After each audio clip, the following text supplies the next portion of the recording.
Hey guys, today is the day when the video from the first ground-based vehicle is launched. First of all, I would like to thank all subscribers. We have broken the mark of 1000. Thank you for that. You make it possible for this channel to grow. Thanks a lot for all your support. And but now to the actual topic of the German Puma. I've chosen the model from RYEFIELDMODELs, basically a very nice model, high quality, and in my eyes very accurate. The assembly was relatively easy. I only had to fill or rework a few assemblies. Some edged parts are included. I had also ordered a set from Voyager models, which is not so easy at the moment, but then I decided to build it the old way and only make minor modifications, but more on that later. Let's get started. As seen in the pictures before, you will have to fill in some gaps in the additional armor, as it is made from one piece in the original and the model does not reproduce this.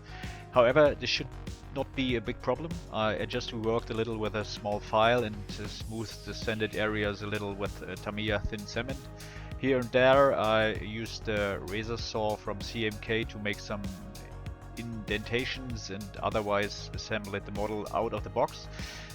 I recommend cutting out the edged part with a cutter or a fine nail scissor, deburring the cuts with a file and fixing them with super glue. For the photo etched parts, it is advisable to work with tweezers, otherwise you might end up with your fingers sticking to the table or model here and there. I can tell you this stuff is really nasty, but it holds. I used a bending aid to bend the components. This has the advantage that you have straight bending points and you can work cleanly. Smaller parts can also be bent with pointed tweezers, but that should be, from my point of view, the exception.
We have countless of these photo etched parts in the kit. It is therefore worth buying a bending aid for other projects. They are not that expensive, but they really make life easier. Of course, modern tanks also have countless connection cables and data lines. I spent a long time thinking about the best way to replicate these. I didn't have any lead wire available at the time, so I simply alienated a bit of connecting cables from the model railroad. It's a bit harder to bend, but it works just as well. To reproduce the connectors on the optics, I prepared holes with a thin drill. I still had some dummy connectors left over from another model, in this case from Top Studio. I glued these onto the thin wire and reproduced the rubber coating with shrink tubing and a lighter. Then I bent the cable into desired position and also fixed it with super glue. Then I made a cable tie from a strip of styrene, in this case from evergreen, and so you have given the model a few nice details.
Unfortunately, there were 1 or 2 places where I damaged the rivets by sanding or had to remove them completely.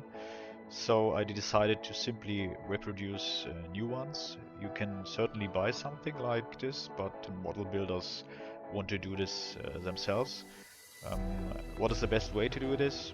Actually, you have everything you need, as the kit has enough leftover plastic. You can heat these slightly and create thin stripes by pulling. Cut off the appropriate pieces, stick them on with tweezers, allow to dry properly, and cut to the desired length with small pliers.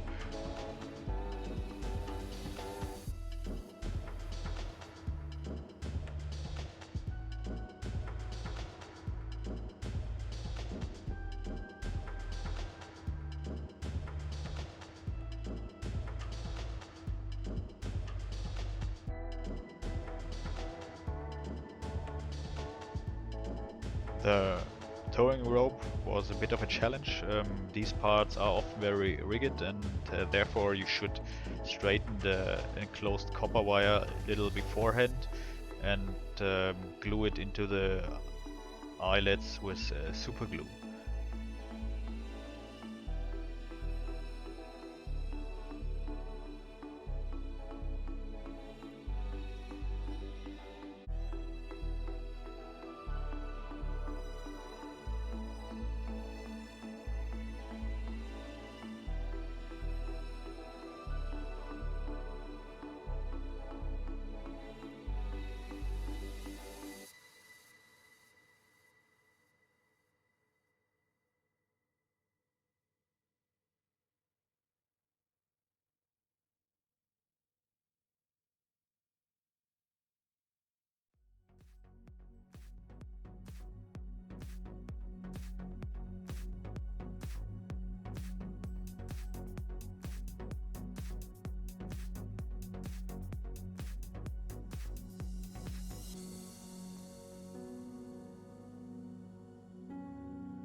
I had to come up with something for the snout catchers or mud flaps, as the edged parts supplied were nice but too rigid and always broke off at the slightest touch.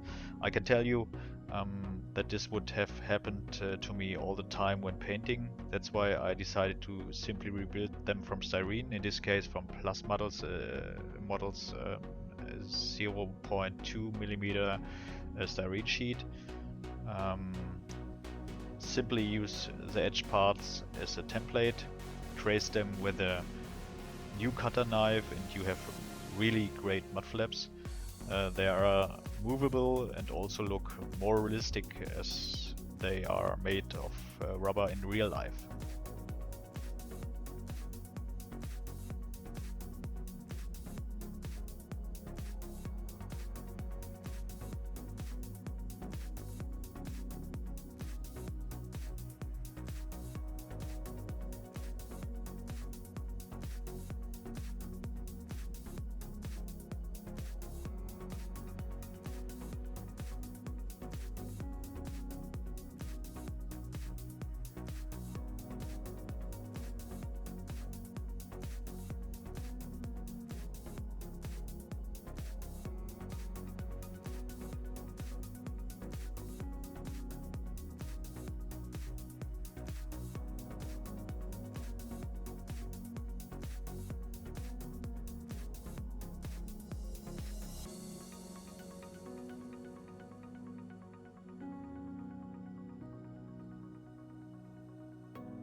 And last but not least, the tracks. Yes, what can I say? That was something that made me want to throw the entire model into the corner. You can forget the enclosed gog. Glue the tracks together in the individual segments like this. It is much easier. You have to be careful with the end connectors. They have a detailed and a less detailed side.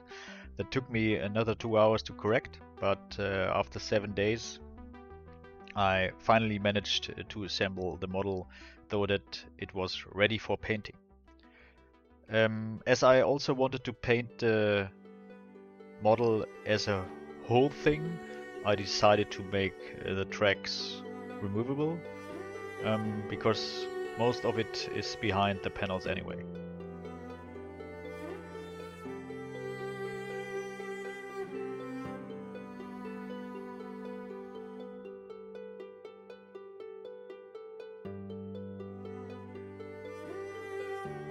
So that's it. Next time we proceed with the paintwork.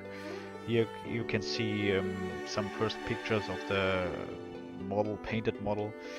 I hope you liked the video. I'm looking forward to your comments and also maybe a subscription. I hope the duration of approximately 10 minutes is okay for you. It would be great if you could give me a comment if it's better to make shorter or longer videos. So feel free. See you next time and happy modeling.